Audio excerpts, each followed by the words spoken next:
that. And for professionals in the built environment, what would be the caution to them?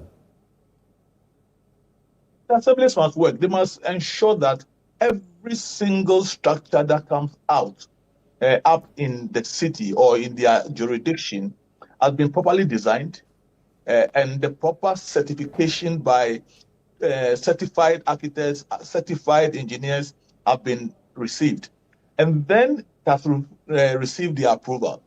During construction, they should also ensure that there are qualified people in there to supervise the work that is being done. And if we cannot make sure about these things, people will always cut short corners. They will avoid employing a professional to help them to design.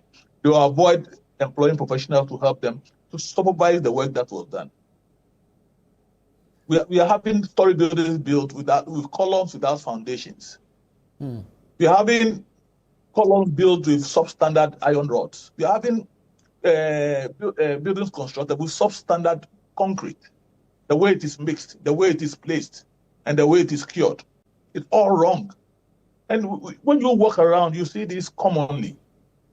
And the assembly that is close with authority to make sure that these things are done properly is doing nothing. They must sit up and work. And where they need professional assistance, they must ask for the professional assistance so that they can be given, so that the work can be done. Look, we have enough engineers and architects in Accra here. And if the assembly wants to utilize them to make sure that what is going on around, we have a good record of it, and there are eyes on these things, this can be done. It's possible. But the assemblies must take the initiative. They must make sure that the building code and their authority to give approval for construction is happening. If they don't do that, these things will recur. The matter of altering the intended purpose of a building is also, if like, top on the table. We see buildings that are put up before you know other levels are added to it. Give us an idea of the imbalance this creates and how that affects the integrity of the structure. Yes, when building for a purpose. Now, when it gets to a structural engineer to do the structures, the things that make the building stand, they use the purpose to decide what sort of loading they design for. So if you are changing the use, and the use is going for, you are going for uses that have higher live loadings, then you are subjecting the building to danger, risk. And if you are adding more floors, for one floor, that attitude is wrong, because what is below, if it's not been designed to carry the load on top of it, then we're also putting ourselves in trouble. We know this, the engineers know this, and if you want to change the use, there are procedures that you follow through to change the use of a building.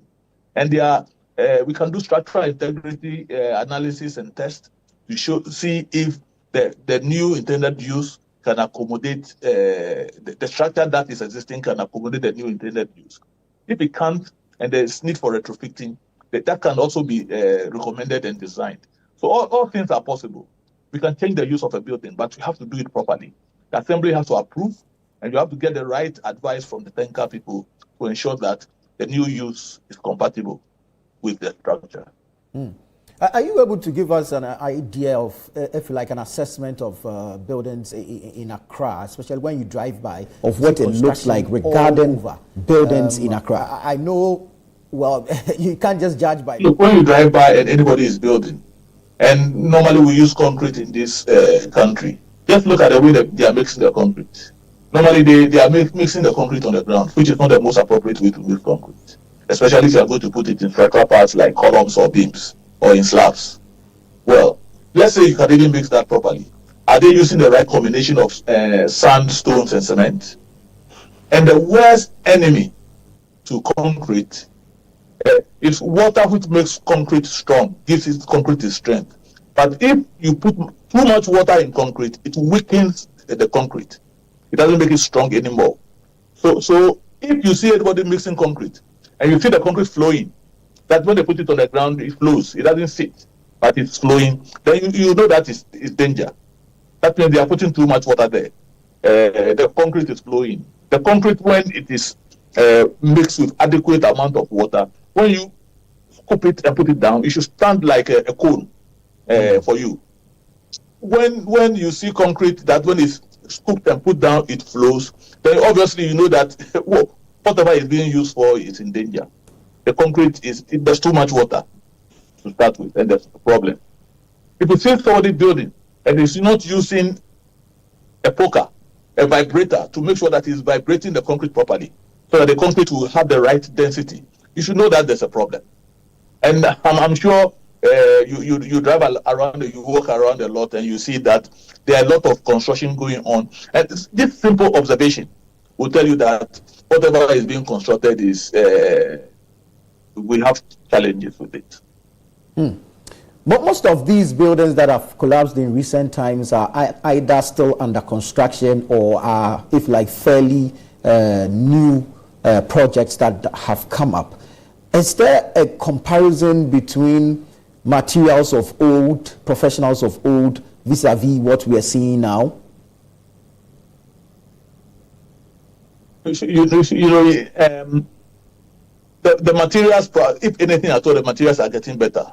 In terms of the type of cement, we are getting better. The research is always improving. So the quality of material is, and there are so many alternatives for doing these things now. And then there's quality material.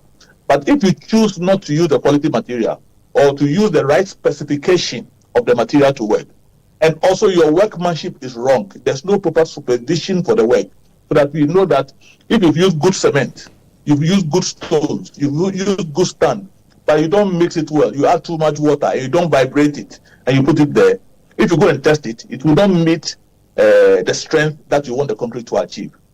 And then so it's bad. So it's the workmanship. Our workmen today, there are a lot of people who have not been certified, and they are working as masons, they are working as steel benders, they are working as other things, and they are in the system. And even if they know how to do the basics, they have to do this under supervision. I've gone to building sites, and for instance, you see masons mixing mortar or mixing concrete, and they mix so much that the concrete or the mortar sits there for like 1 hour, 2 hours. The concrete is already started losing its strength, because the strength that is gained in that few hours, you are going to take it apart.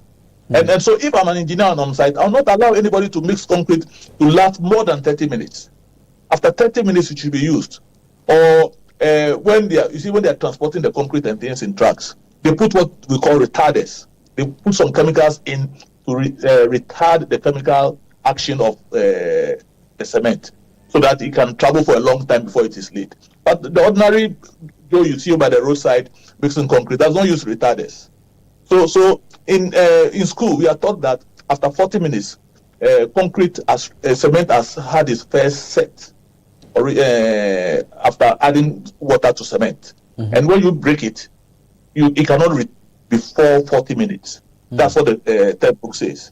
Normally on the field you say let's work with 30 minutes so that you have a certain degree of safety. But a lot of the times you see these things happening and nobody is paying attention to these things, because there are no trained people on the site to make sure that these quality standards are met.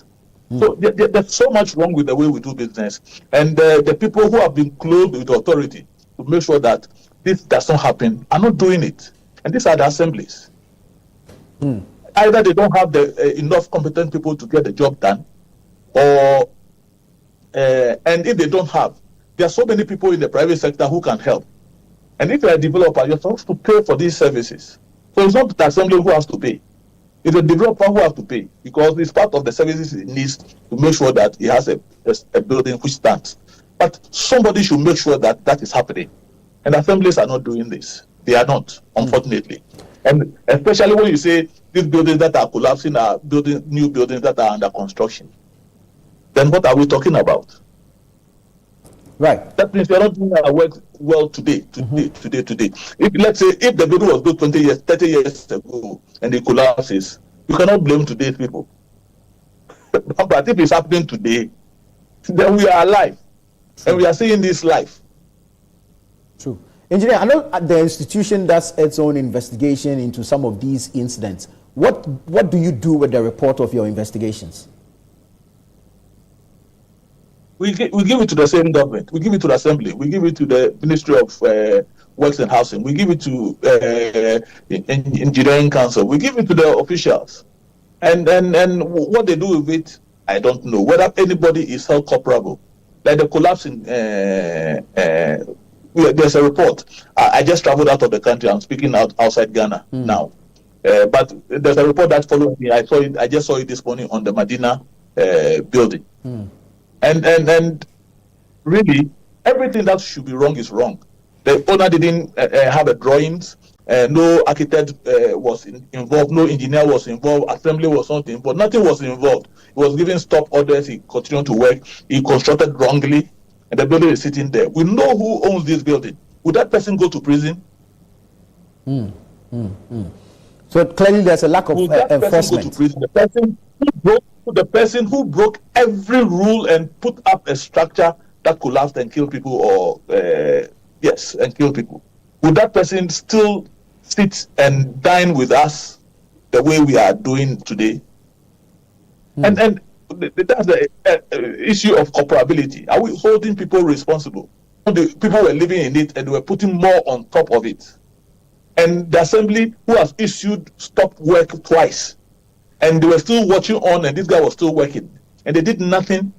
The people who are responsible, are we going to still watch them and see them sitting and still be working for us? Are we going to do something about these things? For me, these are the critical questions that we need to ask ourselves. So you think the lack of enforcement is also a contributing factor? Lack of enforcement and lack of holding people responsible, accountability. These are the key things. Are you consulted as an institution when, if like the government or the assemblies are doing their own investigations aside of yours? Do they consult you? Well, I don't remember that any assembly has asked us to do any investigations, but we've done quite a number of it. And I'm giving you the example of Mandina, which happened about a week or two ago. Already we have a report ready, a preliminary report ready. What happened in Newtown? I was there personally with our team. We took samples. We have a report there. So these reports are made available. And what I'm telling you now, I'm telling you from what these reports tell us. And this information is available to the authorities. We don't have any authority. We can sanction the authorities. We can sanction the developers. So the question is that we are just engineers who have come together, who are interested in excellence in the way engineering is undertaken, and that's what we want to see out there. But there are people who have been close with authority. We go to elections, we elect political leaders, we put them in charge, we elect assemblymen, we elect presiding members, the president appoints chief executives, and they appoint officers that they work with in assemblies. And they must be held responsible. They must be held accountable. And they must also be holding other people accountable to make sure that we do things well, and we do them right, and we do them at the right time.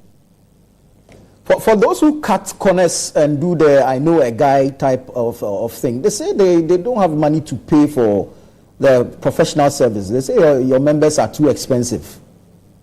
Then they shouldn't construct. They shouldn't construct if they don't have money. Yeah, they shouldn't construct. Why do you construct if you don't have money? You have money to buy cement, you have money to buy stones, you have money to go and buy land, but you don't have money to get somebody to do a good design for you for construction. Compare the cost of constructing a building and how much you will pay an engineer or an architect. The total cost from design to supervision to get a job done, it's less than 5 or 6% of the total cost of a construction project. And then you can do the 94 and you cannot do the 6. Is that what you are saying? Engineer, thank you so much for speaking to us. We're grateful to you for your time this afternoon. Engineer Ludwig Hesse is the president of the Ghana Institution of Engineering, speaking to us regarding this building collapse at Avenor in North Kaneshie. Rescue operations are still ongoing. We are hoping to have good news when the operation is concluded. We understand the Inspector General of Police has joined the Minister for the Interior, Mohammed Muntaka Mubarak, on site.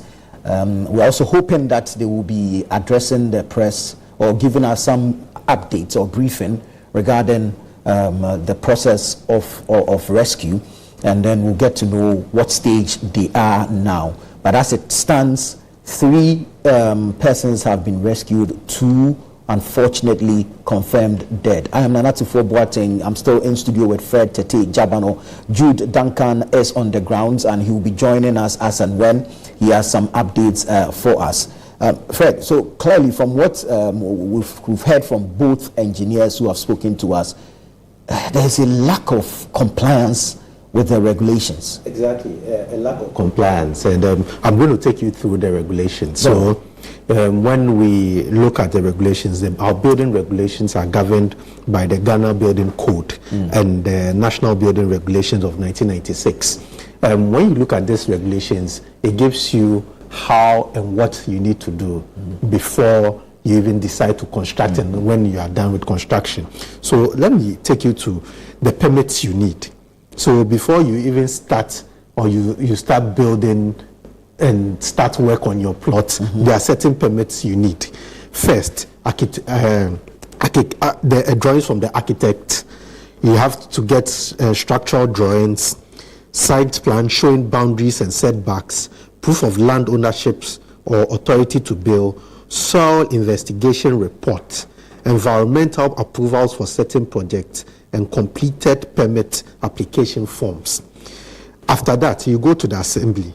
And when you get to the assembly would have to ask you for your fiscal planning department, the fiscal planning department. Fred, hold, okay, we'll be going back to the site pretty shortly.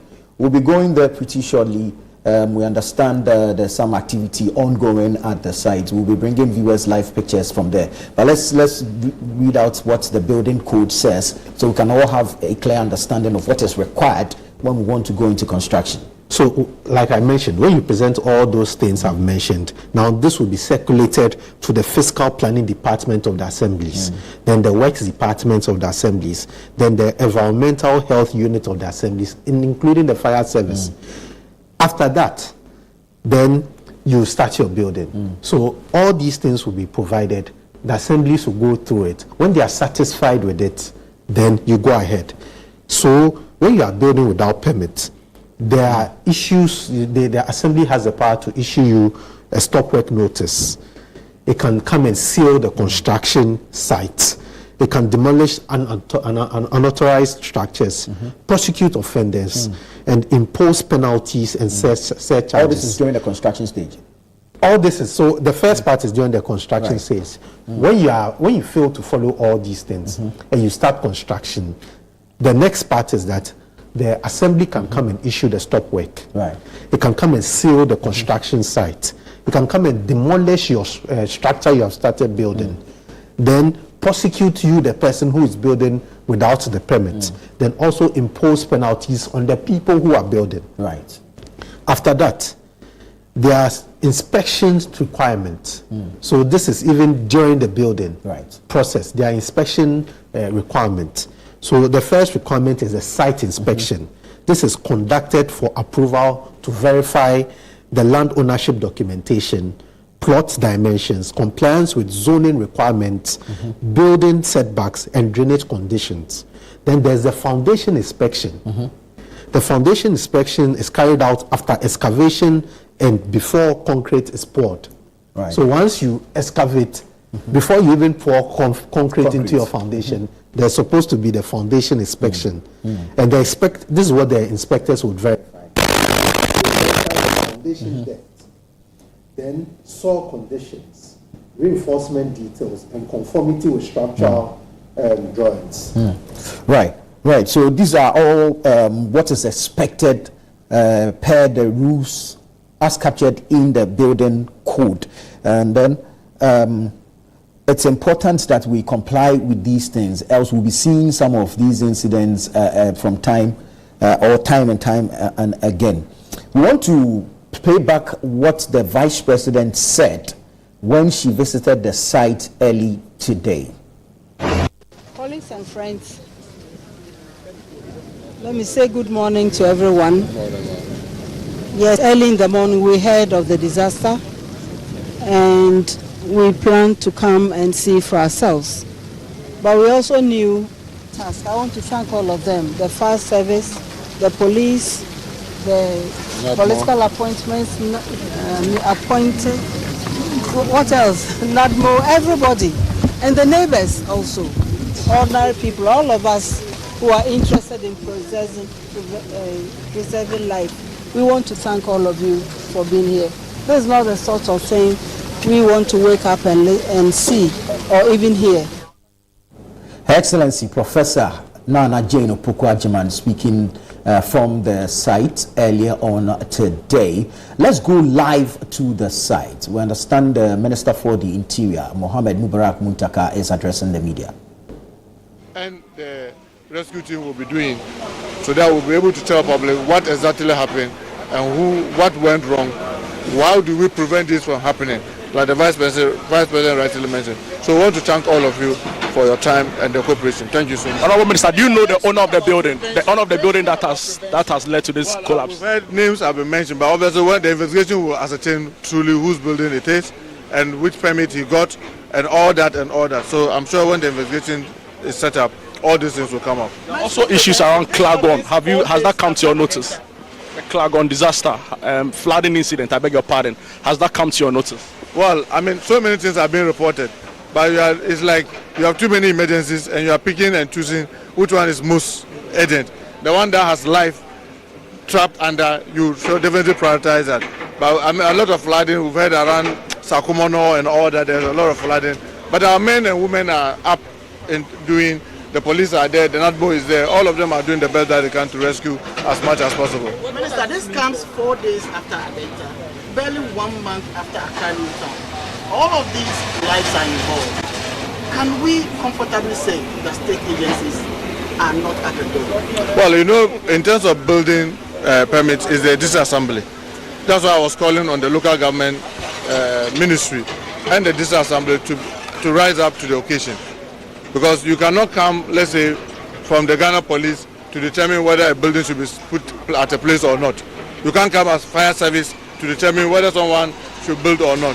You can come in, fire service will come in for their fire safety, but the permit to build always come from the assembly. So we want the assemblies and their engineers to be up and doing so that we can support them to make sure that we have a very safe environment. Without them, they have the mandate to carry it. You cannot cross your mandate and go into other people's mandate and now go and say that maybe, for example, police will now determine who will build and who will not build. That will be infringing on even the laws of our country. So that this assembly should be up and doing. I hope my colleague, the local government minister, will rise to the occasion by talking to the MMDCs for them to sit up and make sure that those that do not have authorization and their building will be stopped. Those who have, they will go according to the specification that was approved and not to be doing anything rather than what is approved. Thank you. So you just heard that the Minister for the Interior, Mubarak Muntaka Mohammed, giving us updates as far as this is concerned. Now he's clear in the thought. He's saying to me that we are going to set up the committee. It will be very unfortunate for me to now stand here and tell you that tomorrow the report will be out. When you set up a committee, you may give them a mandate. And now, I mean, like in Twi we say, today is a Sunday. We are here. But the one will say that. What happened after yes. the report? No, I mean, like fire service is here, the Ghana police, IGP is here. I believe that we'll be very swift as much as possible so that at least we can prevent this thing from reoccurring. Thank you so much. All right. Thank you very much, Honorable Minister. So you just heard that the Minister for the Interior, Mubarak Muntaka Mohammed, explaining to us, according to him, there's so much happening at the same time.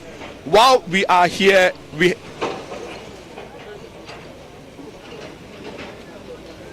as we speak right now, the Minister is clear in his thoughts, hopefully we'll try and see if we can sneak in one last question, but he's on his way out, and that will be very difficult to do at this moment. But he's been clear. He said that they are leaving here right now because they have to report to other incident scenes. He made mention of Sakumono, where there's a situation right now. He also mentioned Achimota.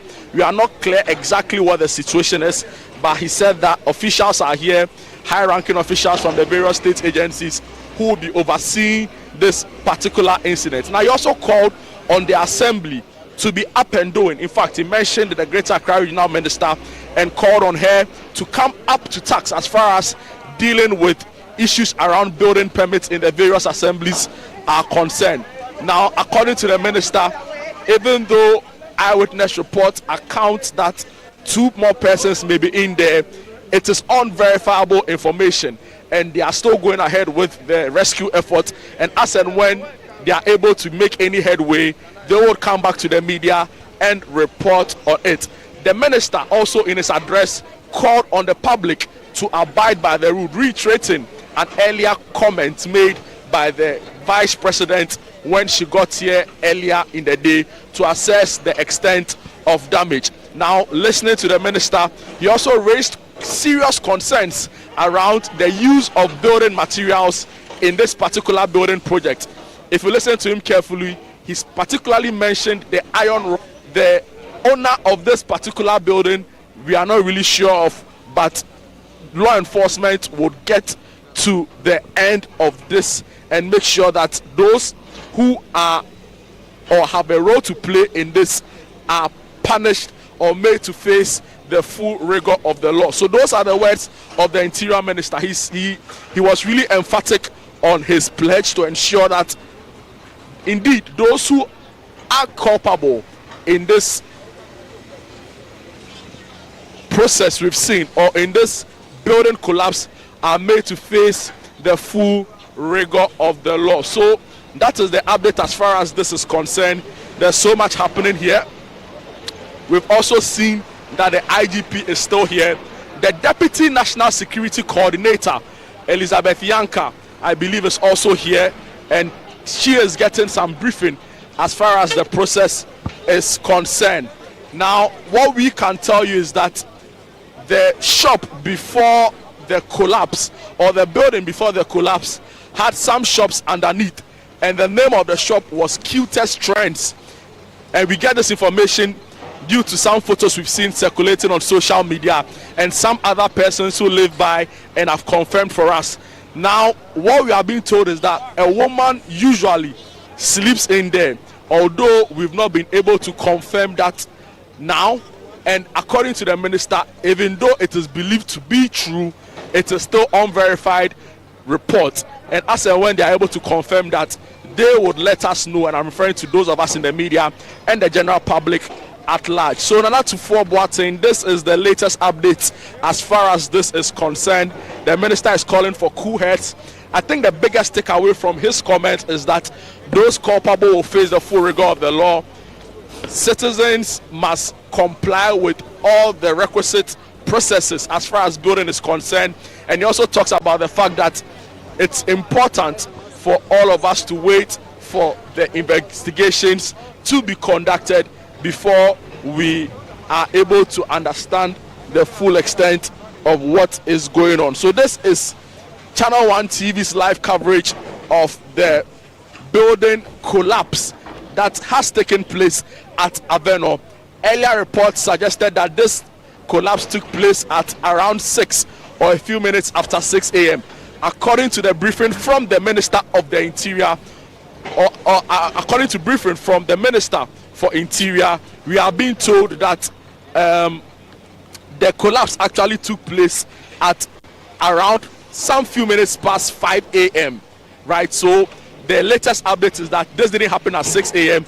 It took place 7 minutes after 5 a.m. Now, according to the minister again, by 5:15 a.m., the fire service got onto the scene and began with the rescue efforts for the operation. So 5:07 a.m., reports coming on the building collapse. 5:15, National Fire Service officials get in here together with the ambulance service And at 5:56, that was, oh sorry, I beg your pardon, 9:56, that was when we saw multiple excavators come in place. The first excavator came in somewhere around 8 a.m. That means that a solid 3 hours after the incident took place, the first excavator hadn't arrived. And according to many at the time, that was a problem that had to be dealt with. In fact, that was a question I wanted to pose to the Interior Minister, but we didn't get a chance to ask him that. Concerns around the delay in the arrival of the excavator that was used in the process. So this is the update as far as the building collapse exercise is concerned, and we are getting reports that a lot more officials are expected to be here. Earlier, the Member of Parliament for the area, Ernest Kion Adomako, was here. For those who are just joining our live coverage, Avenor is a district, one of the 8 electoral areas in the Okaikwe South constituency. Now, the Okaikwe South themselves are a sub-metro on their own, so they have a DCE, and one of the electoral areas within the area or within the constituency is Avenor, and that is where this has taken place. For those who know the area, it is very close to the Melcom shop, which is exactly on my left. And for those coming from Circle and Tesano, you would use my right, who takes you to North Industrial Area, Fan Milk, Tesano, and the Kwame Nkrumah Circle interchange. So this our coverage. So far, we've heard from the Greater Accra Regional Minister. When she spoke to us very early in the day, she was upset with the delay in the arrival of the excavators. At the time we were speaking to her, we saw the excavators come inside. We've spoken to the Member of Parliament for the area, who also raised concerns around the information, the level of information we've received in this ongoing rescue effort. We'd heard from the Deputy NADMO boss, Teddy Ed Addy, who also mentioned to us that they were engaged in different kinds of operations, made mention of the fact that the command post had been formed and all of that. And now we've heard from the Minister of the Interior.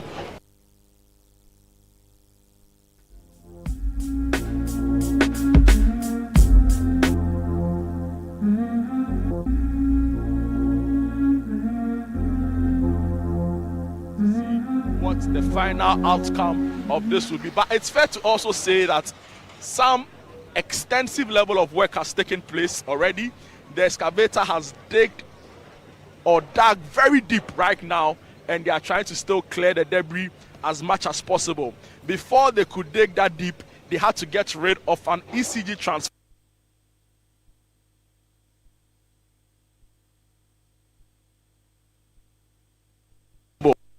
Before they could dig that deep, they had to get rid of an ECG transformer that was in their way. The Ghana National Fire Service, together with officials from the Electricity Company of Ghana, came to help in that particular exercise. So from Avenor, this is the latest update as far as rescue efforts are concerned.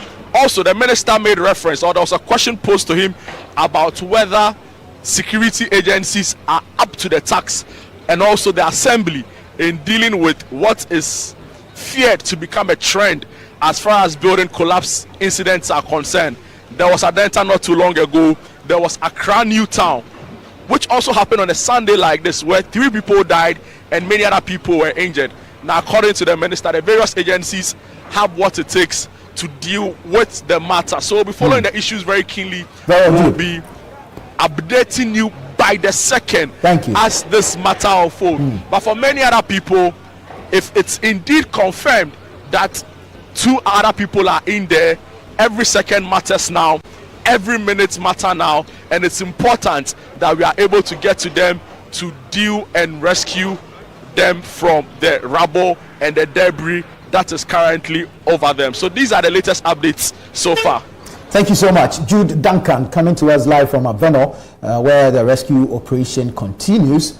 Search and rescue operation at a building collapse site. This is in North Kaneshie, and Jude has given us a description of the area. Earlier, you heard from the Minister for the Interior, Mohammed Muntaka Mubarak. Let's now speak to the Executive Director of the Bureau of Public Safety, Dr. Nanayao Akwada. Doc, Good afternoon. Thank you so much for joining us.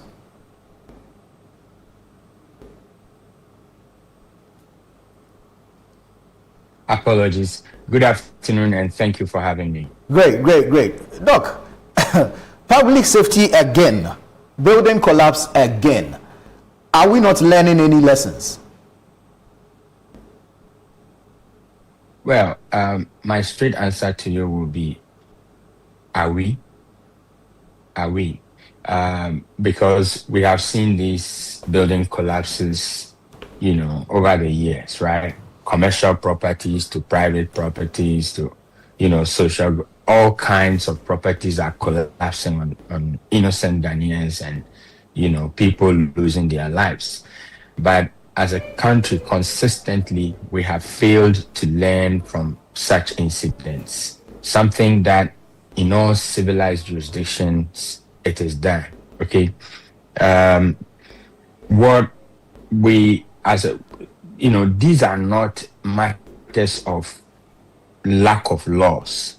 Ghana has a robust building regulation, very robust one. I think is one of the best in the sub-region. But we do not enforce these, okay?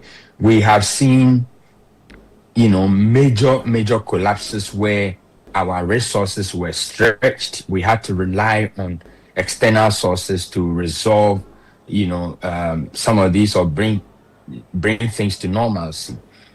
And we have still failed to learn from this. We are still allowing ourselves to be, build first and approve later. People are building and getting approvals later. We are largely engaging unqualified contractors, building engineers to supervise sometimes very, very, mass building, mass structures. And so until we take hold of the bull by the horn and get enforcement to the ground, these stories will be recurring like all public safety issues. If you don't go to the root and resolve it, it will only recur. And so we want to pray for the dead, if indeed people have lost their lives in this, and call on, the city authorities, call on governments to ensure that the various municipal, district, and metro assemblies, rise up to the occasion and do their jobs. We do not have to let people build. We do not have to corrupt the system in such a manner that people think it is okay to build before you get approval. There's a reason why the system has been arranged that you must get approvals before you start building. We must do that. And we should also sanitize that designer, realm. We must sanitize that designer realm. There are people, a lot of people engaging in building, engaging in electrical work, engaging in plumbing activities with zero qualifications, okay? And most of these people are engaged because they are cheap. And if they are cheap, then they will endanger the lives of other people. Assuming I was a qualified mason, engaged to perform work in this place, and whoever the structural engineer was, whoever the architect was not qualified, he puts me in danger. Assuming I'm there as a tiler, and then whoever did the mason work, whoever, put down the drawing is unqualified. Me as a poor tiler, going to look for my daily bread, I'm in danger because the state has failed to enforce, the robust laws, the robust regulations that we already have in place. Doc, let's take the various actors one after the other, because I believe they all have a role to play. So for the developer, what should be the caution to developers out there? Well, the developer usually is the one who has to do all the paperwork with the district assembly or the local authority. Most developers get frustrated because they put in their plans, they put in their request to build, their request for permits, and the permits do not come. It takes forever. So what do? They go ahead to start building, start construction. When you identify them and you come and post stop work, produce permit, then they start chasing, folks around. And sometimes they even ignore those stop work notices that are issued, because the system largely does not respond to the demands. It could be as a result of, the local authorities being understaffed. These are things that we know already, and there are things that we are failing consistently to, resolve. And as long as we continue to fail to resolve these, we will not have any difference. But the builder is the first to get a qualified architect to put the plan together for them, to move to the assembly area to get their permits, and then assemble a qualified team, structural engineers, quantity surveyors, everything to go into this project. If you don't, you're going to have people, creating a floor that must use a ratio of 1:4 or 4:1.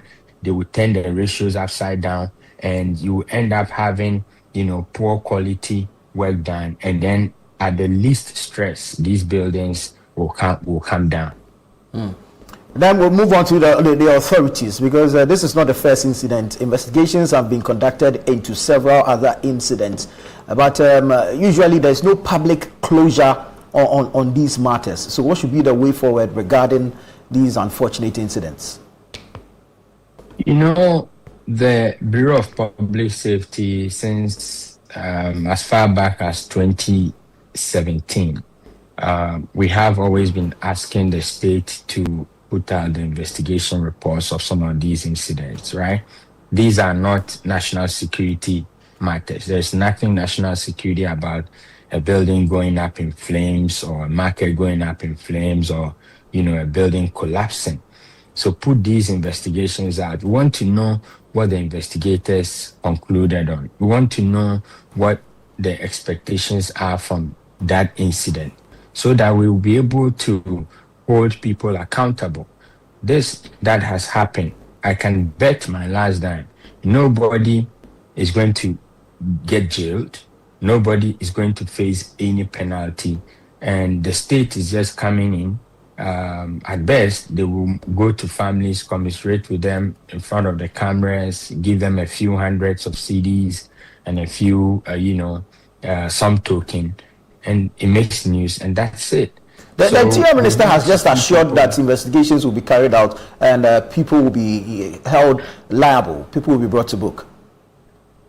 I want to believe Honorable Muntaka. I want to take him for his word, but there again, it's classic. We've heard this over. I've been here for a very long time, since 2009.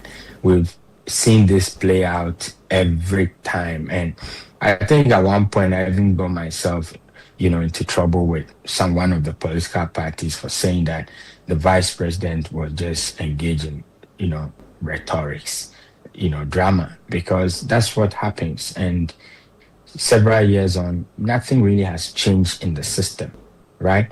We must we're in that country where a building collapsed on the president, the whole, I think that either the Ghana Engineers Association or the Ghana Architects something. The whole president, he himself, his own project collapsed on him and he died. Nothing happened. Okay, so I don't know what happened to Malcolm building. The owners of that facility when it came down. I don't know what happened to the recent Adenta issue. There are several buildings, a church. Several of these happens. Who gets jailed? Who gets held accountable? Who gets fined? Who are the people who were putting up this structure? Who were the artisans? Were they qualified? Have they been jailed? We don't know. Now, following those incidents, what is to happen to what has happened to the local authorities? The building inspectors in that local area. What happened to them? What happened to their boss? Not just the building inspectors, but their boss, the overall boss. What happened to him? If nothing happens to them, look, nothing is going to happen on the ground, and we'll continue to make the news. Sometimes sadly on a Sunday, people lose their loved ones who went out not to rob, who went out not to cause public disorder, but to look for daily bread. I think that is most unfortunate, and we need the state to enforce our laws. That enforce our laws and hold people accountable, not necessarily the flies on the ground, but hold key persons who have, responsibilities, hold them accountable, and we begin to see results. For instance, if the chief executive of that local area is fired immediately, and all his managers are fired, directors are fired immediately, within the building department, they are all fired immediately. Whenever someone ascends to that seat, he's going to look sharp. He's going to go around and ensure that people do not build unauthorized structures in bad, wrong places. People do not also engage people who are not qualified to put up these structures, because guess what? If it happens, my head will roll. But nothing happens. So at the end of the day, we all go on. Interior Minister, I'm hoping that Muntaka will do something about this. Very well. Now, we have several issues to deal with. We have fires, we are flooding currently, and now we are recording a trend of collapsed buildings. What is the real threat to public safety here? Look, the real threat to public safety here is loss of trust in the system, in the public safety agencies, loss of trust in the system. When you operate a regime where people do not trust the institutions to deliver what they are supposed to deliver, it is chaotic. It gets very chaotic. Everybody does what everybody does what they want, and that's social disorder. And so we as a people must make sure that we are carrying out our institute building today, even here in the United States. I am confident that the building largely, 9 out of 10 chances, the building has been inspected by a third party, which is the state institutions, and they have certified that it is worthy to be occupied. I am certain that they have given them the total number of occupancy that the building can hold at a time. I am certain that if something should happen in this building, 9 out of 10 times, I'm going to have public safety institutions arriving to the place on time. It builds, trust in the system. But what we have now, everybody knows that the system does not work. And so everybody is doing what they have to do. And it's not good for nation building. Very well. Then there's also the matter of emergency response, if you can comment on that. Times that distress calls are made and times that our security agencies respond to the issues. Well, I must say, when it comes to emergency response, I believe that for our country, if you speak to, let's say, the police or the Ghana Fire Service, they will tell you of all their challenges that they have. But as a country, we have to establish a threshold that when you call an emergency response agency, they will show up within 3 to 5 minutes or 10 minutes. We must have that thing done up to date. We really don't know the response time of, say, the police or, say, the fire service or, say, the ambulance, right? We must establish that it helps people in planning for such emergencies as well. But we do not know. One of the biggest challenges of our emergency response agencies is that sometimes in times like this, they fail to effectively coordinate. And we have seen that in the August air crash. We have seen that in several incidents, explosion incidents that have occurred, where I think recently we had one where the minister also clashed with the fire service, team on the ground. So our actions during an emergency are poorly coordinated because we do not simulate some of these incidents as a drill form, even as a professional in industry. Okay, we are required to annually simulate a set of emergency incidents and see how our first responders will react, see how co-workers and workers will react, see how top executive management react, and then we evaluate it, identify all the gaps, and then put forward measures or educational awareness campaigns to block those gaps. As a country, we rarely simulate emergency situations. Right, we rarely do that. So when real emergencies happen, then we are found chasing our tails. But if you ask me, I'll tell you that the emergency response agencies, the police, fire service, ambulance, they are very selfless. The only challenge is leadership. And I think once we string our leadership acts together, our people will perform wonders. One of the challenges our security agencies, or if like emergency officers raise, is usually access. That sometimes they have difficulty accessing accident scenes. We take the Adenta one for example. It was difficult getting the excavator to the scene to help with the rescue operation. And one thing that accounts for same is also the nature or how we build and where we build. Do you think from where you sit, we're developing without planning? Well, it's a complex situation, right? It's very, very complicated. You talk about Adenta. If I understood you right, you are making the Adenta as a case study and asking if our developers are. Can you clarify? Yes, the Adenta situation, the excavator really, the first excavator they brought, they had challenges getting it to the accident scene. They had to go back and bring a smaller one due to the way buildings had been put up in that particular area. And I'm asking that regarding our development and all the attendant challenges that we see, especially with flooding and these buildings that collapse, are we just going ahead with the development without a proper plan to back the development? I think that's just what you've said. And I mentioned that build first, approve later. The institutions failing to, as it were, enforce our laws. So people are just building. There is no proper planning of areas. We just take monies from them, issue permits, and they build. So there are places where you can't access. But these are serious matters for emergency response. They are very serious matters for even our own health. Okay, where you live in an area where the buildings are clustered together, there is no road access, everybody is building any space at all they have.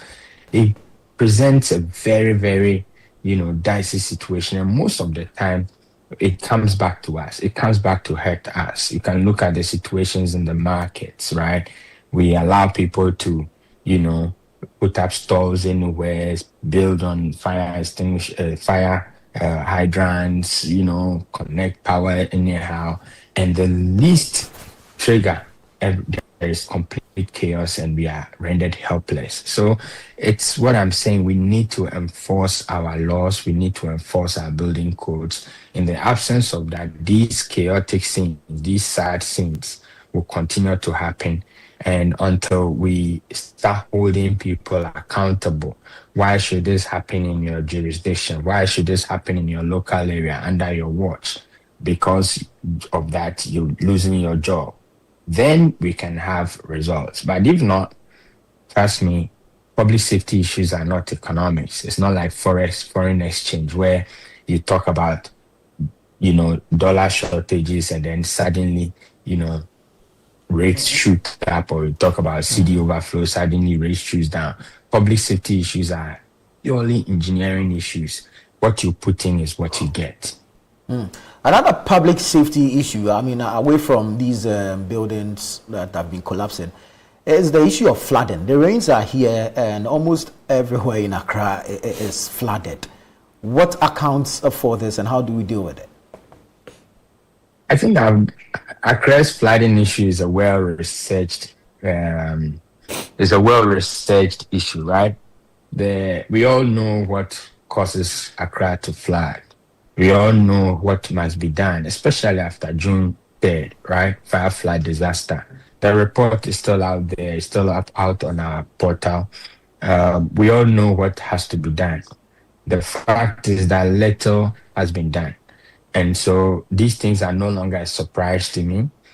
We almost always expect them. It's a given that when there rains, there will be flooding, properties will go down, lives will perish. And it looks like as a country, we have accepted to live with this because it just doesn't make sense, right? Since 2015, we know June 3rd fire flood disasters. We know what the problems are. We know what we should do in order to get this out, the window. We just have failed to do it. Right. Collectively as a people, we just have failed to do it. Right. And so these results are expected. Right. Doc, thank you so much for your time. Thank you for speaking to us. Dr. Nanayaw Akwada is the Executive Director of the Bureau of Public Safety. The news on the grounds is that 3 persons have been rescued from that building collapse. However, 2 did not survive. 1 did. The lone survivor so far has been treated and discharged by the ambulance service on the grounds. So we're still here, bringing you live coverage of that rescue operation at the site of a building collapse at Avenor in North Kaneshie here in Accra. Fred Tejaban still in studio. We'll be going to the grounds pretty shortly to bring you what is happening. Live pictures and sounds are from the ground. We'll be going back there. Jude Duncan is on the ground, but Fred is in studio. And before we went to listen to the Interior Minister, you were walking us through the building code, what it says, the requirements for construction and all that. So if you can wrap up with that for me while we establish contact with Jude and go back to the grounds. Yeah, so I took you through what the permits needed to be given, institutions which were required to ensure the inspections. And the code also talks about final inspection. So final inspection is conducted when the construction is completed. So inspectors will verify fire safety provisions, sanitation facilities, electrical, plumbing, installation, accessibility requirements, drainage systems, and general compliance with approved plans.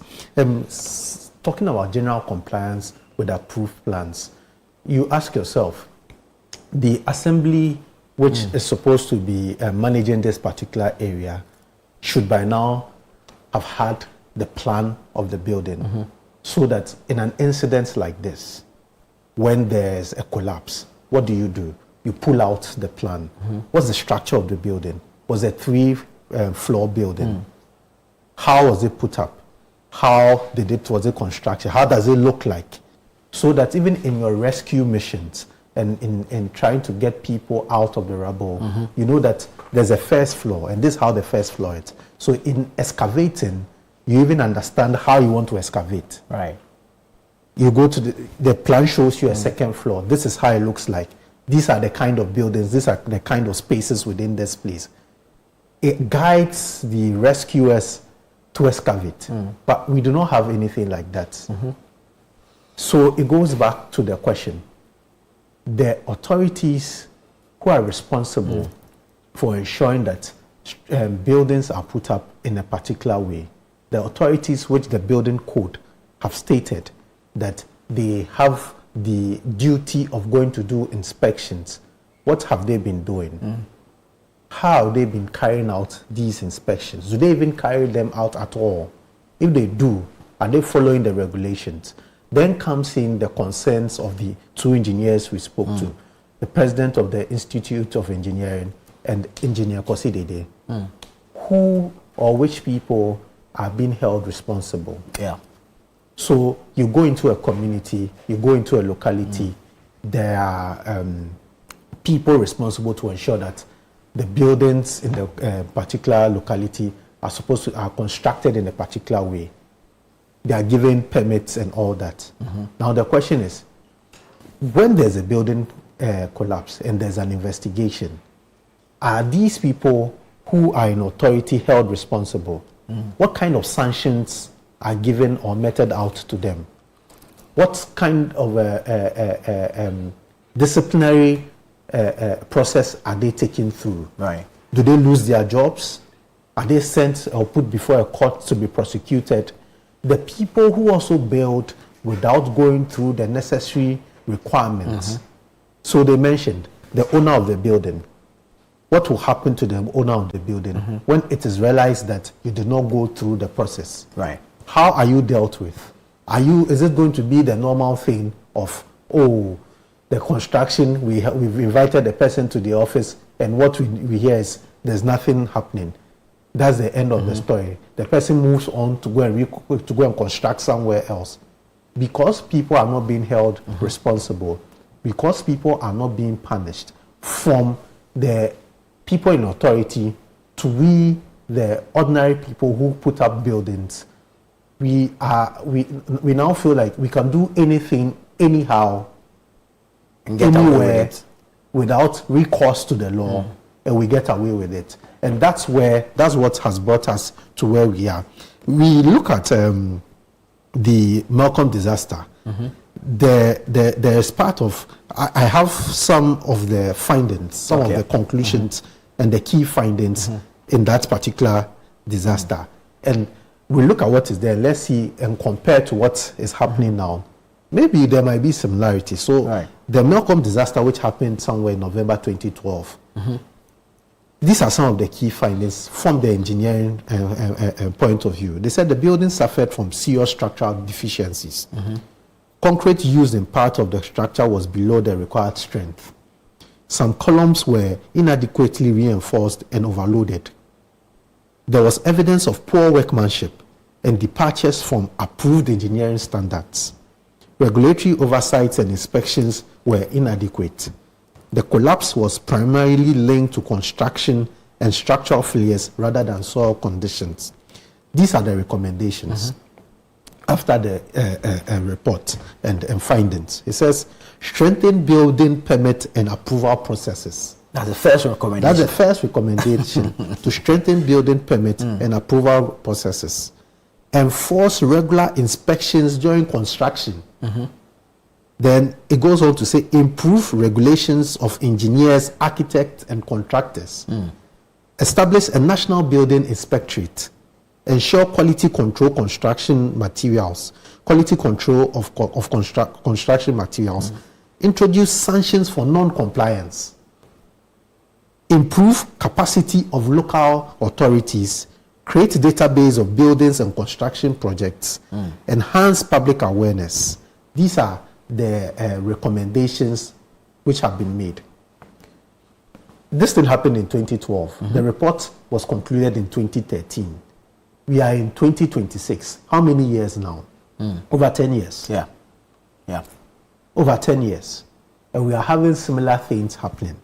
And the engineers, even for example, the Adenta issue, we are told by the president of the Engineer Institute that the person did not have a permit.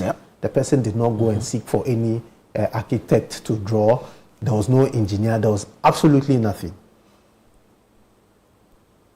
You will see a building going up in your locality as a municipal works department chief, as a DC, as someone who has been employed within the municipality or district to do something, and you don't go and check whether there's a permit. And if you check whether there's a permit and there's no permit, you don't even go to stop the work. You don't even go to bring the building down because this building does not have a permit. It hasn't gone through the process.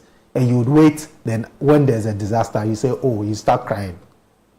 These are the reasons why people should be held responsible. These are the reasons why people should be put before the court, if possible, sentenced and dealt with. Because today, we wouldn't have been witnessing something like this if 10 years or 12 years ago, these recommendations were fully implemented. We wouldn't have two people losing their lives. We wouldn't have rescuers and search workers looking for people who are trapped in the rubble. The way we do things in this country has to change. It has to change. But the question is, who brings the change? Who ensures that these changes are made? They are the people in authority. What do we see? After every disaster, they'll come in their V8s, they'll come in their numbers, coming to visit a site, say the nice things, commensurate with people who lost their lives. Like Aquila said, give money to people who have been affected. And what happens? The normal situation goes as usual. All right, let's go on the ground. Let's bring viewers pictures from the scene of the building collapse at Avenor here in Accra. Jude Duncan is still on the grounds. The search and rescue mission is still working. Hopefully, persons who are or whoever is still trapped in is rescued alive. We're going there. Jude, are you able to report on, or what updates do you currently have?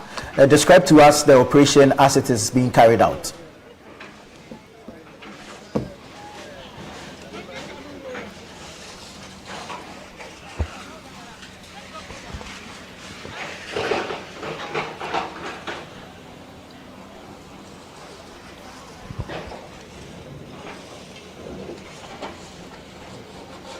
So Nana Tufo Boateng, since we last spoke, we've seen that the convener for this nonsense must stop campaign, who is also a pastor, Reverend Dr. Lawrence Tete, made his way here.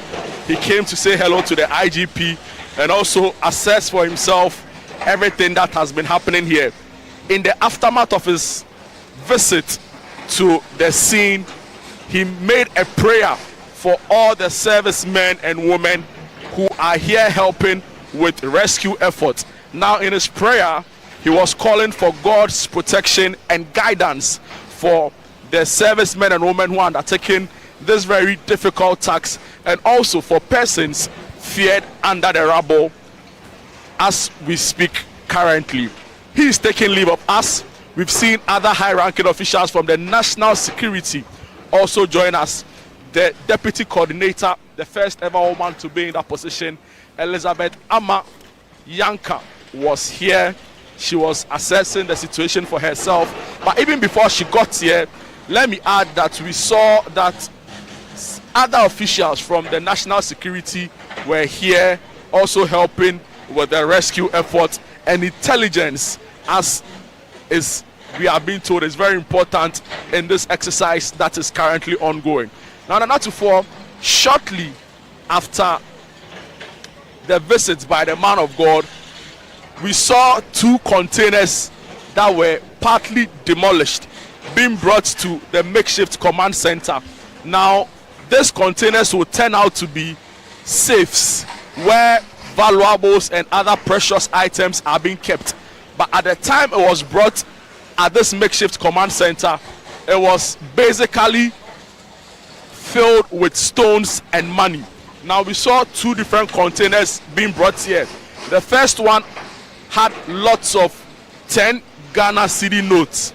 The officers made sure nobody touched the money and brought it here where counting took place, so they can get a fair idea of the total amount. Now, after counting the money in the first container, it totaled an amount of a little over 400 Ghana cedis. I'm unsure the exact amount, but it was mostly made up of 10 Ghana cedi notes that was in one container.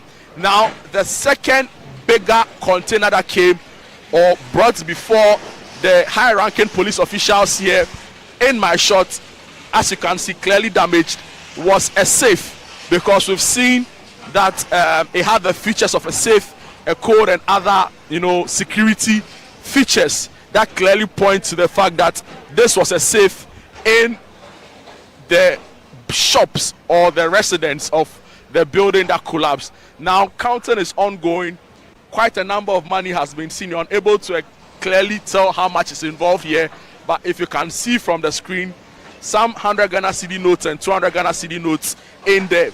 And I can tell you for a fact that I saw the money in the safe. It was brought here by a NADMO official, and the police made sure that those who are investigating this handled this right under all the protocols that is required. So we don't know what the money will be used for, obviously, but what we do know is that it will aid in helping investigators to know what really transpired or what could have been the issue. But before all of the rubble that you are seeing here, used to be a very tall building, 3-story, we are being told, and on the ground floor was a shop that had the name Q-Test Trends. Q-Test Trends. Now, some shoppers who are familiar with this building tell us that it was a shop where all sorts of things were being sold. So from baby products to clothes to dresses to stationery and other items, all of that were being sold at the Q-Test Trends shop, which was on the ground floor of the building that has been demolished. Now also, we are being told again by the NADMO deputy boss, Teddy Addy, that the first floor was a restaurant where people came around, gathered in there, had a meal or two when they wanted to. So it was a big story building, and we are being told that some persons used to stay in there because they were caretakers, and of course there was a security man who later will find out that survived this and is the only survivor so far from the persons who were in there. The minister has been clear to us in his final briefing before he left us. According to him, some persons are feared in there, but it is unclear because these are still just unverified reports, and that it could be more, or it could even be that there is nobody in there right now stuck under the rubble. But from what we glean from some onlookers here, eyewitnesses here, and some other persons familiar with the area and this particular building that has been demolished, they tell us that usually when it's raining, people gather and try to seek shelter at the ground floor of the building that has been, or that has collapsed. So that is what we know so far. So it is very likely, and all of this is hypothetical, it could be very likely that there are more people in there, or also very likely that there is nobody in there at all. But the fear is that for the woman and the child, they are known to be people who dwell in there as their abode. They have it as their home where every evening they sleep there. So that is the concern, and it would mean that they were further inside the building, and we are not really sure what the state is, but work is ongoing from 7 a.m. up until now that we've got here. Significant amount of work has taken place. At a point it was impossible to even come close to where the track on my left is, but you can see that a lot of space has been created because a transformer that was there has been removed to make way for officials and first responders to be able to get a bigger working area to deal with all that is happening here. So Nana Tufo-Boateng, that is the latest updates as we have it. The IGP is here. The Minister for the Interior, Muntaka Mubarak Mohammed, has taken leave of us together with the Greater Accra Regional Minister, Linda Oklu. Earlier, the Vice President was here. The biggest and the latest update is that some monies found in the safe has been brought here at the makeshift command post, and the police say it would aid in their investigations going forward in this particular case. The Member of Parliament, Ernest Adumako Kion, is still here, together with some other colleague members of Parliament in the Greater Accra region who have joined us here. We'll try and get their thoughts on some of the issues that has taken place here today. Earlier today, you were asking me about the number of trucks, so I tried to get that particular information, and I'm being told that there is about a total of about 5 trucks in our in the process of the excavation ongoing right now. As you can see, there's 2 here. There's one on my far left, and there are 2 that are going to deposit all the debris they've picked up here. So rescue efforts ongoing and very shortly, according to the Ghana National Fire Service, we'll get a clearer sense of what the situation is. But also for those who are just joining us, the building that is right next to the collapsed building, we have been told by the Minister for the Interior that this building is coming down. It has no future and it would have to come down because it has been compromised. Its structural integrity can't be vouched for, and clearly it is not in a good shape to still remain. The minister also mentioned that if you look at, for instance, the kind of iron rods that were used in the building project, they look inferior. Hence, concerns around the kind of building being put up has become rife again.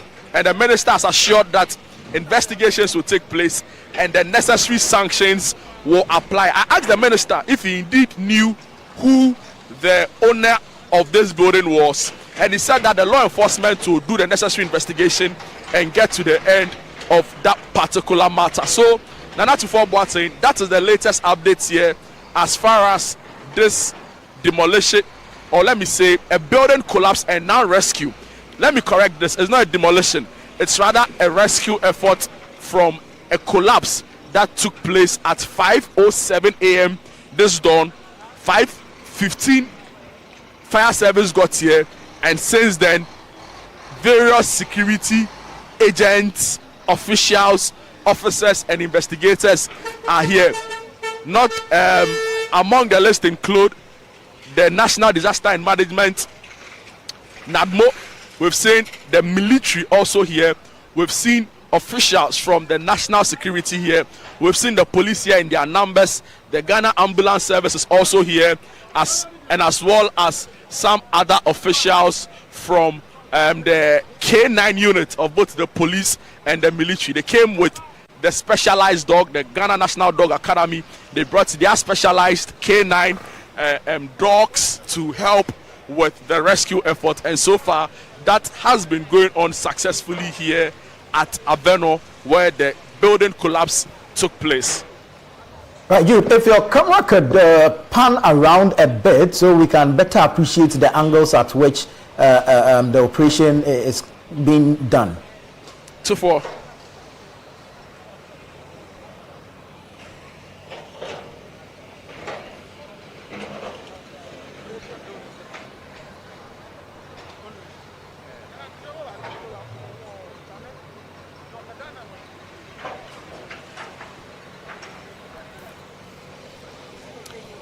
Is there a clearer picture for you now? Great, so we can see the operation being carried out. Hello, 2-4. 2 excavators to the far end and then 1 working opposite it. Hello, Nana.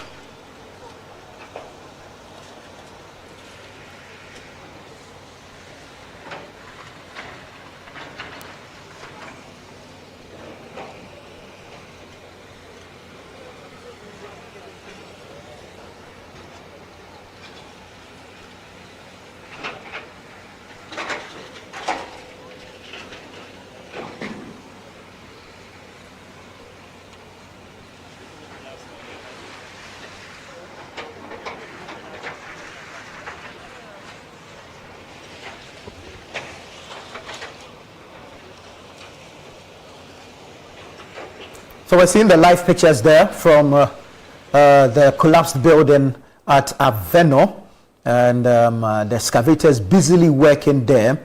We can tell from the time the transformer was moved and now the excavator has had a bit more access to the collapsed site, and the 2 on the left have moved up onto the building itself and are excavating debris from the building. There's 1 to the right that is also, it looks like it's loading the debris onto a truck for it to be carted away.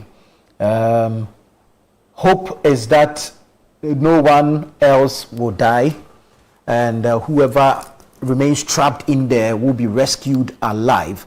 But the work is still ongoing, as you can see in your short live pictures from Avenor, and excavators busily digging into the debris there as part of the search and rescue operation. When Jude spoke to the deputy chief fire officer in charge of operations, she did mention that they had to go atop the debris to be able to map out a strategy for the search and rescue mission. So it gives an indication as to why the excavators are working, the angles they are working. This shot is to give you an idea of the area where this building collapse has happened.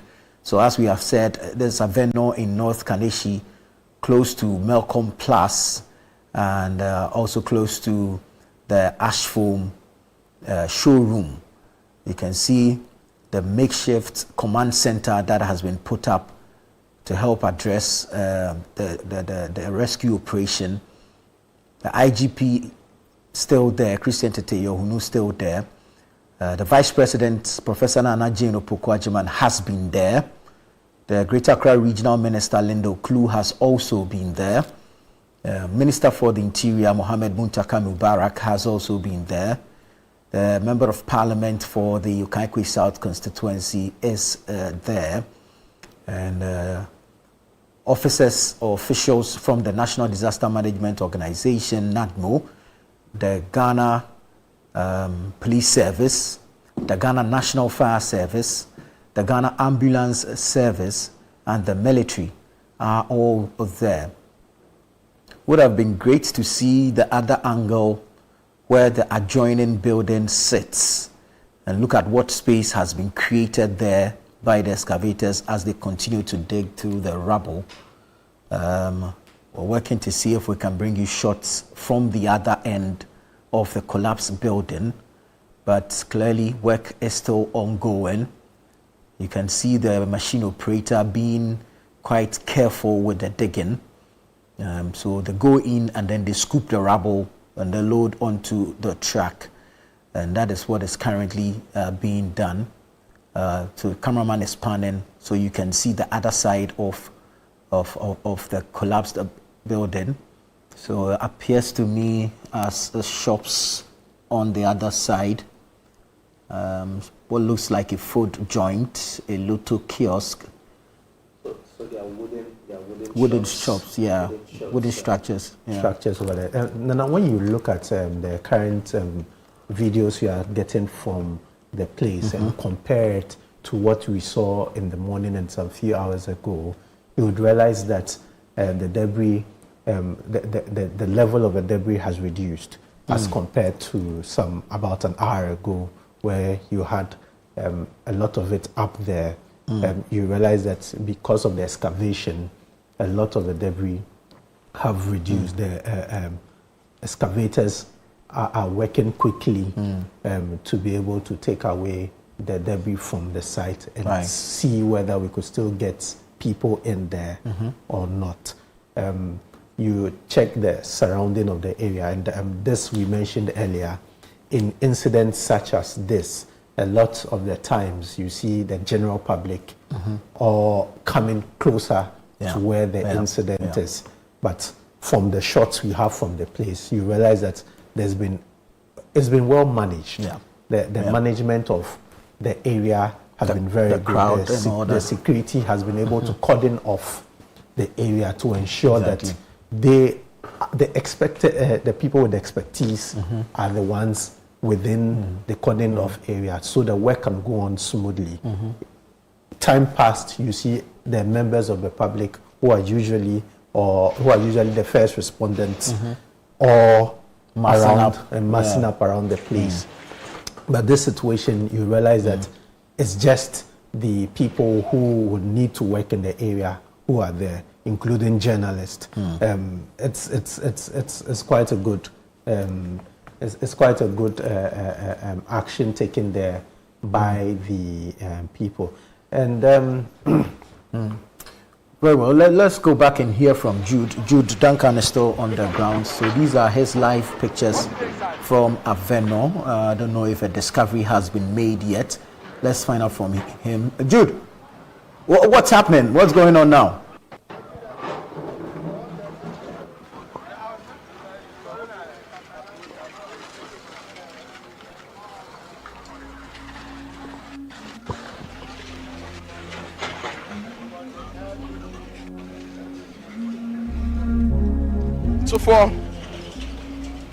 So by the minute, officials who are engaged in the rescue effort are bringing out an item after an item.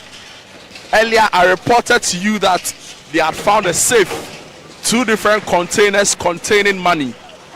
Now, we've seen also that a motorcycle has been retrieved from the rubble.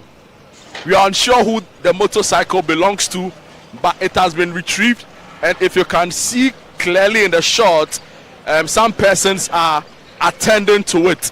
We are unsure who this belongs to, obviously, or we are even unsure where in the building this was. But clearly, what we can tell you is that this was under the rubble, it was in the debris, and now it's been retrieved. Hopefully and soon, if there are any other persons in there, we'll be able to give you that indication. But clearly, what we can also tell you right now is that because of the kind of items that was on sale at the Cutest Trend shop, the shop which was on the ground floor of this building, we are having an idea of some of the things that were inside the shop. So you can see some plastics, you can see some all manner of things, even clothes, right, and other baby products from like bathing pants and all of that were or have been retrieved. So clearly a lot is ongoing as far as the rescue and the excavation process is ongoing. All the time when something is retrieved from the rubble, it is brought to the makeshift command center, right, where the IGP and his other officials are, and it is left over there for the investigators to take over. So we have retrieved money, we've retrieved a motorcycle, and we've also seen to an extent, or we have an idea of the various things that were in the shop as of the time of the demolition. Various different things are coming out, from children's toys to clothes to baby products and even food, right? We are seeing all of that as part of the debris being carried by the ongoing excavation work. So that is the latest update. A motorcycle has been retrieved from the debris, money has been retrieved from the debris, and there's ongoing work to find a mom and a child believed to be still under the rubble. So this is the latest update for our lovely viewers who are following our coverage right here on Channel 1 TV as far as this process is concerned. All right, Jude there. Jude Duncan bringing us a live report regarding the retrievals that have been made so far. But we'll continue showing you the live pictures from that search and rescue operation at Avenor. Even while we continue with the discussions here in studio, we'll keep the pictures live so you can see what efforts are being made and, of course, the results thereof. Currently in your shots, you can see some of the fire officers, I'm sure, engaging in a chat about the operation so far. Behind them is the command center that Jude spoke of. So ordinarily you find at an incident like this a command center where the entire operation will be coordinated from, and that's where the IGP is now seated with his men and, of course, officers from the various other agencies engaging in this search and rescue operation. So as you can see in your shot, a truck has been filled with debris. It will be carted away. This gives the excavator more room to access the collapsed building and to dig out or dig through the rubble in search of any lives that may be trapped underneath. The transformer that was earlier reported to have been impeding the work of the officers has been relocated or has been moved. This movement, we understand, was done by the Ghana National Fire Service together with the Electricity Company of Ghana. Later, when everything is done, it will be assessed and a decision will be made as to whether it be brought back to its original position or it be relocated. So this is Avenor, North Kaneshi, Okaikoi South, and search and rescue mission currently ongoing.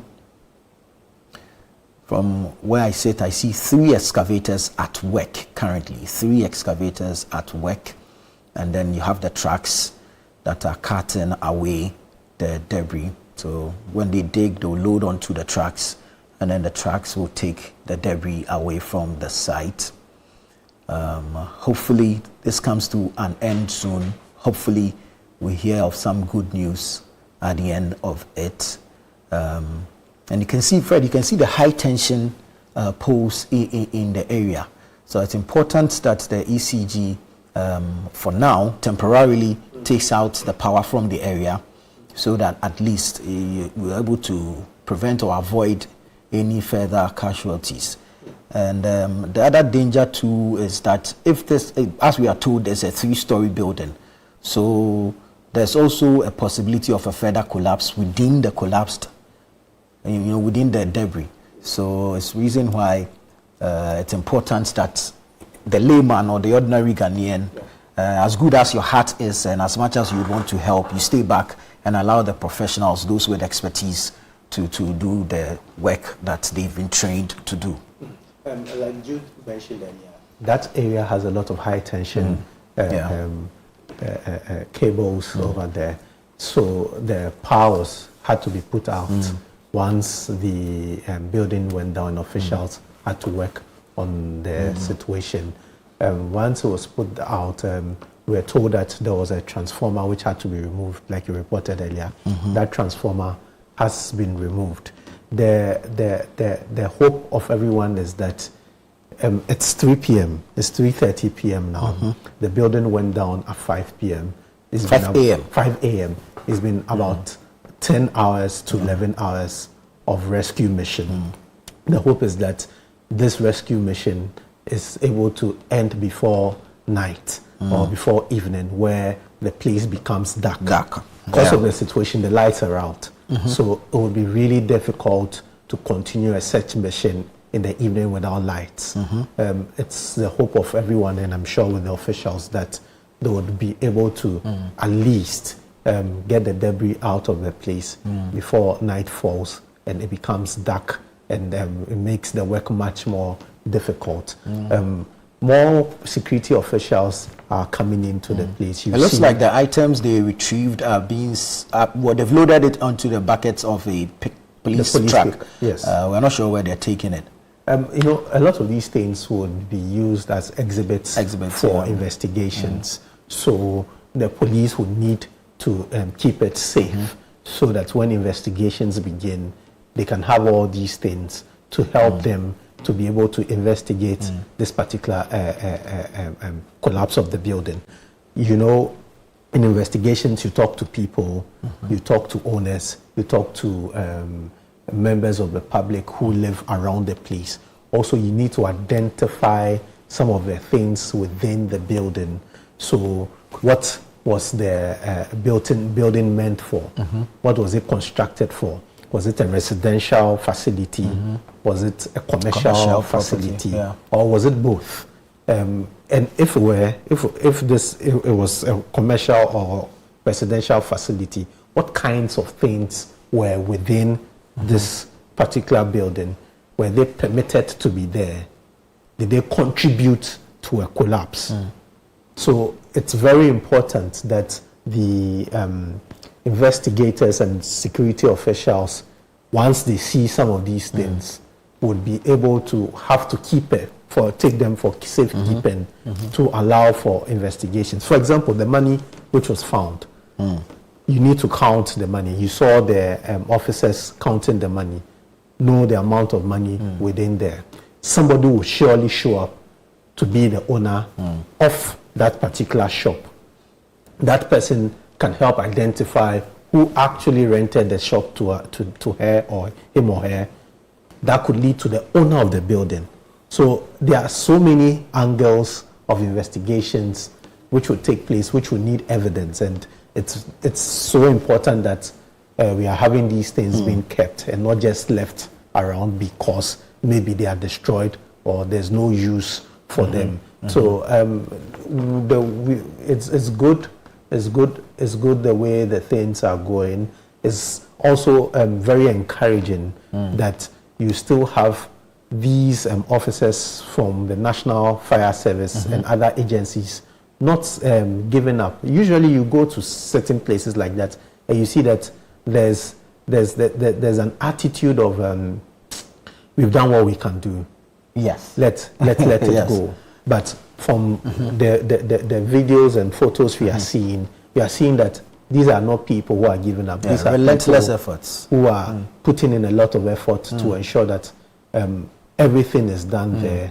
If there are still people in there, the people will be removed and taken out. If there is nobody there, we thank God that there will be nobody there. But then the debris would be taken out. So it's very encouraging to see that they are dedicated officers who are putting in their best to get these things removed.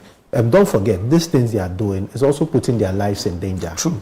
It's not like their lives are not in danger. Some of them are going on top of the debris. Some of them are helping remove the things. Even the excavators and where they are stationed. You mentioned that there could be a possible collapse of whatever is within, beneath the rubble. If that is there, whoever is on that excavator's life is under threat. Yeah. So, I mean, sometimes we need to also appreciate the kind of job these people do for us. Yes, we will hold them responsible for some of their things when they do, but also when we need to appreciate their work, we would have to appreciate it. And these are some of the things we are doing. See, look in the shot, how they are trying to get out, take out iron rods. Yeah, a lot of iron rods. Take out iron rods. And due to the collapse, they are mangled in a way. Make it difficult to get it into the truck to be sent away. So, I mean, it's so far so good. Very good work being done there. And we need to encourage them to do more so that we are able to get this thing cleared and be assured of the fact that there's no one there. And if there are people there, they are removed. If there are people still there, our prayer and our hope is that they survive the situation. It's not an easy situation. They are able to survive the situation. It's been more than 10 hours being under a rubble. If you are still alive, I can imagine what is going through your mind, how you are surviving the pain you are going through in there. And our prayer is that if there's anyone there, the good Lord should hold them up so that we can get them out alive. If there are no persons beneath there, praise be to God, we would continue take out the debris and ensure that we get to the bottom of this collapse and people are held responsible. That we cannot close an eye to. We need to ensure that after this, whoever is found culpable of anything which led to the collapse of the building, the person is held responsible and dealt with in accordance with law. We shouldn't allow this to be one of the other things we've allowed to go in this country, where things happen and nobody is held responsible. This time around, like the Interior Minister says, was going to encourage the local government minister to ensure that his people being the people within the local government service perform their duties and perform them the way it's expected to be performed. The people are held responsible for some of their actions they take. They are not left to go back to business as usual. Whoever is supposed to be punished, whoever is supposed to face the law, whoever is supposed to respond to things that need response to, are made to do these things. We shouldn't just keep quiet. We shouldn't just watch to allow for something like this to happen again. These things have happened too many times in this country. Indeed. We've mentioned Melcom, we've mentioned Newtown, we've mentioned Medina. We shouldn't sit down to mention something else. Right. Some of these things need to be taken, and serious actions needs to be taken about some of these and things. Thankfully, the rains have stopped. And so it reduces the level of impediments to the work, the actual work by the officers. I think the national NADMO coordinator has shown up there. He should be there somewhere. Yeah, yes, that's him. That's him right there. Also, to motivate his men to assist, to assess, and to help with the ongoing search and rescue mission. So indeed, it's an interagency collaborative effort that is currently ongoing in Avenor, where a 3-story building collapsed early in the morning on Sunday. The rescue mission has been ongoing, and so far we understand only one survivor has made it. The other 2 have been confirmed dead. We understand that the NADMO boss has been there since dawn. Actually, he's been there since this morning when the incident happened.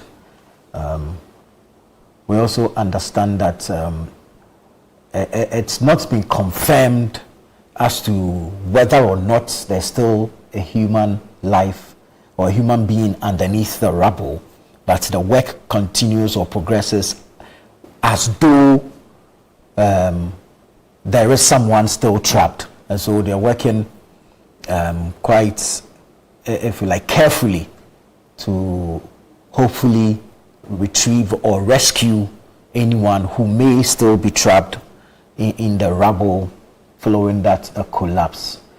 It's been a long day for the officers on the ground. They have been putting in the work, and as has been said by all those we've spoken to, accountability and enforcement should be the chorus going forward, so that indeed when people are held liable for their actions or inactions, some of these incidents may be avoided or prevented. If the building code is not complied with, of course, action must be taken. And we look forward to the investigations and the outcome of same and the report. And it should be made public. It should be published so that we can all follow through the recommendations that will accompany it. And then, of course, the accountability that should come with same. Work currently progressing at the site of that building collapse in Avenor.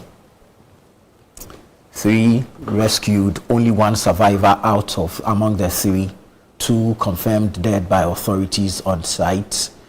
A command center set up opposite the collapsed site, where the police and other agencies are coordinating the rescue efforts from.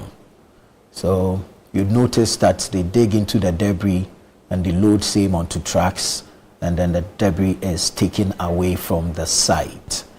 A lot of iron rods there. Of course, the collapse has made it difficult. So it's not like there are straight iron rods lying there that you can easily load away. So if you noticed, a firefighter has a cutter.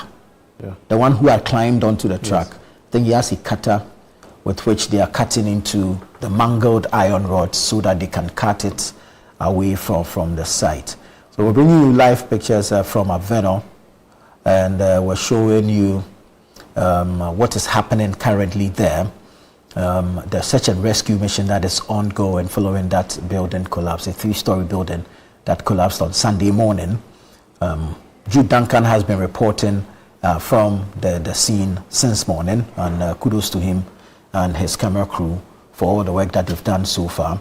We're waiting for updates regarding the search and rescue itself, and then of course the clearing of the debris. and then what will transpire after.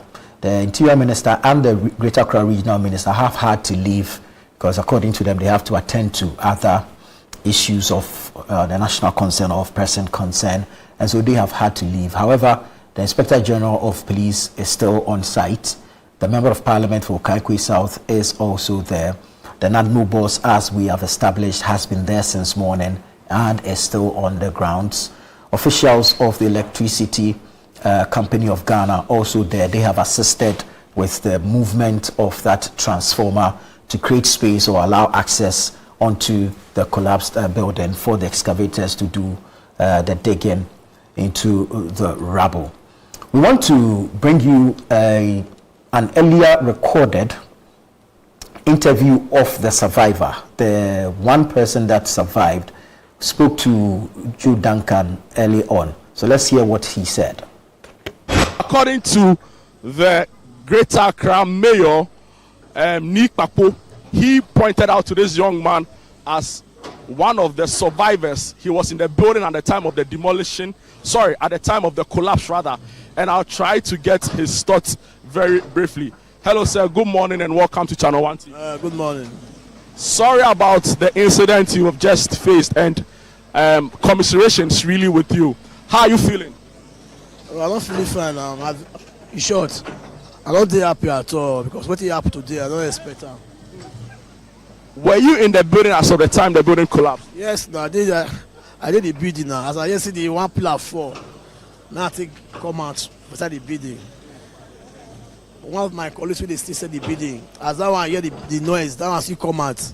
That one still wants to snap the pillar, go sit and go give the guy get the house. The next night, the building begin to fall. Now me wrong. Now that one still wrong, and the building press up for ground there. So how many people were in the building as of the time the building collapsed? There is 2 people, but one is the most there. The building hits that one, but other guy is stay this building, but that one jump and break your ribs. Wow. So he's been hurt. Has he been sent to the hospital? Yeah. Sent to the hospital. Yourself, were you sent to the hospital for any checks or assessment? Yes. They treat my leg. I have some medical issue. What hospital were you sent to? No, ambulance came and take me there and treat me. Yeah. Who owns this building? Do we know the owner? And usually what happens here normally? Yeah, it's a normal building for us.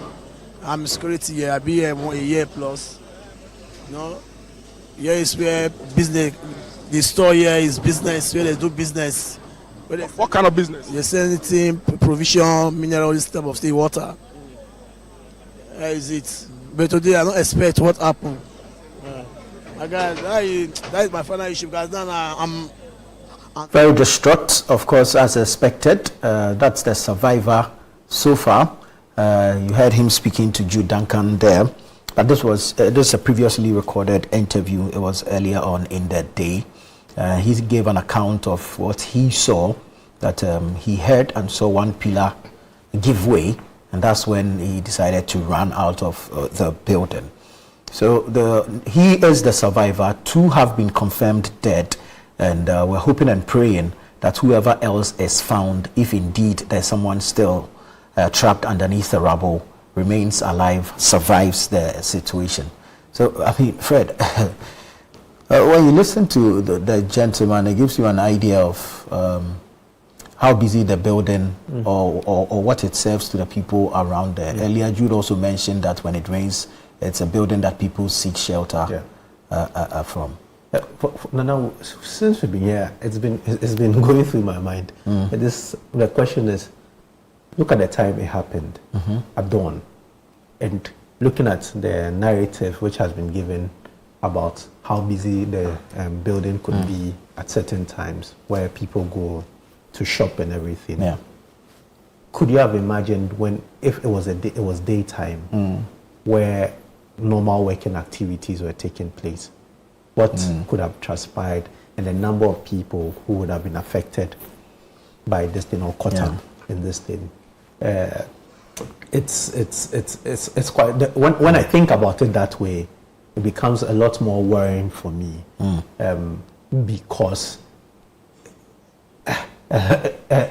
I could have been the one there, you could have been the one there. It could have been any of us. It could have been any of us who would be going around that time trying to pick up something from the police, and this thing will happen. By the grace of God, it didn't happen during the day. It happened when there was less activity and very few people in there. It's a worrying situation.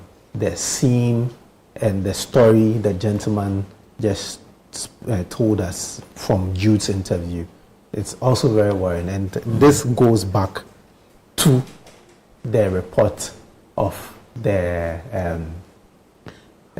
Malcolm disaster and the recommendations. Because the gentleman tells us that he had one of the pillars give way. And when you look at the Malcolm disaster and exactly what happened over there, it doesn't look different. Yes, we are waiting for investigations to be conducted. We cannot sit here and conclude that it's the same thing which took place. But then, from what he says, he gives us an idea of what might have transpired at the place. And that idea of what might have transpired includes the pillars. And if it's indeed a pillars, an issue with pillars, that particular issue was raised within the report of the Malcolm disaster and what had to be done, which, as we speak now, has not been done. I don't think that in this country we value human life. If we did, would have put in a lot of measures to... It brings me back to the question. We don't... The statement of not valuing human life. Because there are human beings who would be staying in these buildings, living in these buildings, working in these buildings. There are human beings whose life would be at risk if the necessary requirements are not put in place. At the end of the day, we cannot get up and say, oh, we just lost one person. One person, the loss of one person is a serious issue. Indeed. The loss of one person is a serious issue, not talk about two. And if we value human lives, we won't be doing what we are doing. We won't be sitting there accepting some of the things we accept. We won't be praising people for praising them sake for not doing anything. We'll be angry as a people. We'll be angry as leaders. We'll be angry as citizens at some of these things which continue to happen and nothing is done about them. We cannot continue to do the things that we're doing the same old ways we've been doing them. The rains and floods have exposed so much wrong in this country. Suppose there are inefficiencies in discipline, lack of respect to the laws and regulations, the absence of responsibility on people who bear the responsibility to act and not act. The rains have exposed so many things. As we speak today we are talking about the building collapse. But you go to Klagon just this morning. The rains killed one person because of floods. In Pantine, there's a car which was washed away. In other areas which we have not reported, people are facing so many different kinds of difficulties because of floods and because of the fact that we do not take action and we not do the right thing. You drive on the road and you see floodwaters all over. And you know the sad part of it, floodwaters with litter in them.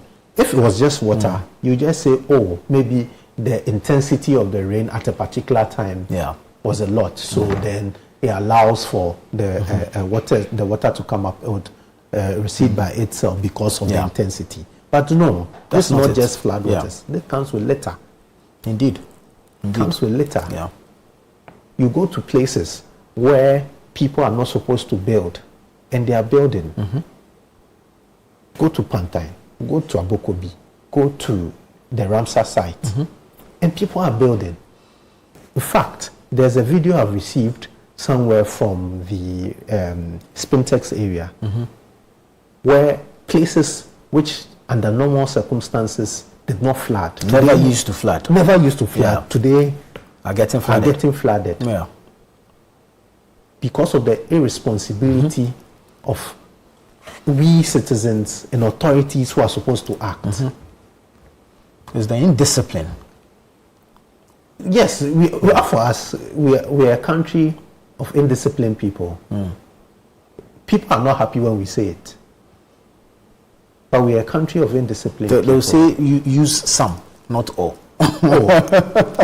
You see, obviously not everybody is indisciplined. But a lot of us are indisciplined. A lot of us are indisciplined. So I keep saying, if we should begin to monetize people's indiscipline, and that for an assembly, a local assembly, that is revenue for you. Yeah. That is punishment for the person engaging in the indiscipline act, and that is lessons for whoever is looking on, so that they don't also engage in it. Talk about the demolitions at the various Ramsar sites, for example. The people before putting up the building failed the place.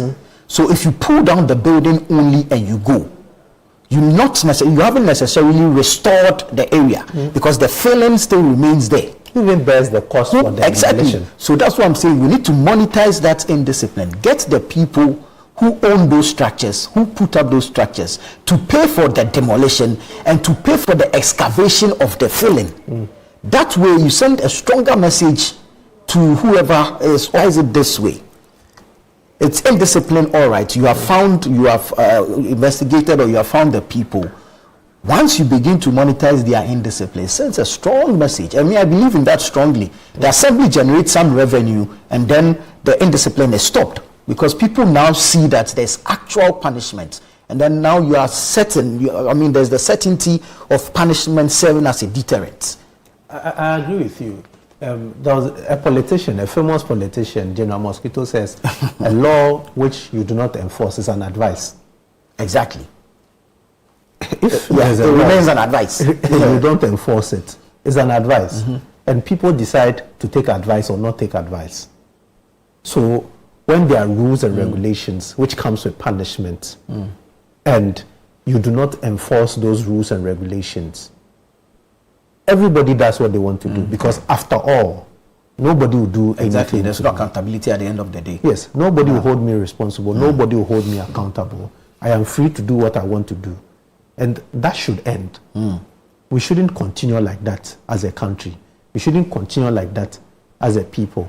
You see, for me, in where I live, sometimes I drive past certain places and I'm like, what is happening here? Yeah. Don't we have people in charge of this place? There's a place where you know very well you are not supposed to build. And you drive past, and in 2 days you've seen that the place has been filled and there's a building taking place. And you know what is interesting about it? The assembly is about 200 or 300 meters away from the place. And the construction of a building is not a hidden. It's not hidden. You see, these are streams. This is a stream where somebody is filling. So there's sand being brought. There's whatever being brought to fill the place. So you can't tell me as an assembly that you did not see what was happening, or you didn't take notice of what was happening. You can't tell me as an assembly that when whoever was constructing this building would just collapse, or started putting it up, you did not have an idea. Yes, let's take it that the person did not come to you. The person did not follow the process or the various processes they needed to follow, get the various permits they needed to get before starting the construction. But are you telling me that you did not see the building being put up? When you say we went to stop work and nobody followed that instruction, what did you do about it? Did you just leave it? You just went to write the stop work and go, and you still continued, left it to be continued to completion? Because what's the effect of that stop? What's the effect of that stop work? Is it that you go and write it there so that the people will come and see you and know what? They say stop work. Stop work. If a person continues to construct, what do? You arrest and punish. If possible, demolish. But you write stop work, either the people come and see you, whatever they do with you, it is your own matter. You leave the work to continue, hoping that, nothing will happen. Then something happens. Then you sit in your office and say, people are not listening to us, the assembly doesn't know what to do, and we are now going to engage in demolitions and demolition of buildings. It really doesn't cut it for me. Yeah, I mean, there are a lot of challenges, and I feel people should just be honest in what they do. We should be honest and diligent in what we do as a people. If you are placed in a position of authority with a mandate, you should be able to carry out such mandate with all honesty and responsibility attached to same. We've been bringing you live pictures from Avenor, where a building collapsed, killing 2. One person has survived the accident. Search and rescue mission is still ongoing. We'll take a break here, but we'll bring you updates as and when we get them. You heard from Jude Duncan, who has been on the grounds since morning. He engaged Enosafo in the early part of the today, and then I took over with Fred Tete Jabano. This is Channel 1 Television. Stay with us. We'll bring you updates when we get them, but subsequently you will get more details on the Channel 1 Newsroom CNR, which will be live at 8 p.m. later tonight. I am Nana Tufo Boateng. Many thanks for your time. 7.3 Accra. It's a goal! The World Cup football fever is here, and Electroland Ghana Limited is bringing the excitement of the stadium right into your home with unbeatable soccer Before the first whistle blows, there's a story behind every team, every player, and every number. Get ready for the World Cup Diaries, only on 97.3 Citi FM. Your ultimate destination for everything World Cup. From mind-blowing statistics to deep dives into all the participating teams to insights that you didn't even know